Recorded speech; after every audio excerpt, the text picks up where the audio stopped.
માળિયાહાટીના વિશ્વ હિન્દુ પરિષદની આગેવાની હેઠળ ધામધૂમપૂર્વક રામ જન્મોત્સવ નિમિત્તે ભવ્ય અને દિવ્ય શોભાયાત્રા નીકળશે, જે શહેરના મુખ્ય માર્ગો પર ફરશે, જેના માટે એક બેઠકનું આયોજન કરવામાં આવ્યું હતું.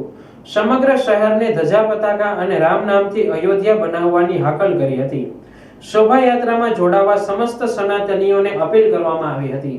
શોભાયાત્રામાં અનેક ફ્લોટ્સ ડીજે પર રામ નામની ગુંજ સાથે સમગ્ર શહેર અયોધ્યામય બની રહે તેવું આયોજન કરવામાં આવ્યું હતું.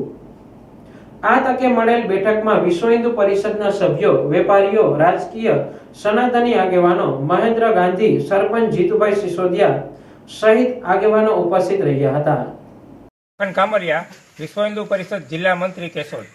આજ રોજ માળિયાહાટીના પ્રખંડ મુકામે શ્રી રામ જન્મોત્સવ સમિતિ અને વિશ્વ હિન્દુ પરિષદ તેમજ સમસ્ત હિન્દુ સમાજના નેજા હેઠળ શ્રી રામ મંદિર ખાતે એક મિટિંગ મળેલી હતી, જેની અંદર માળિયાહાટીના વેપારી ભાઈઓ તેમજ વિવિધ સામાજિક તેમજ ધાર્મિક સંસ્થાઓના હોદ્દેદારો તેમજ જ્ઞાતિના આગેવાનો અને રાજકીય પાર્ટીના આગેવાનો ઉપસ્થિત રહેલા હતા.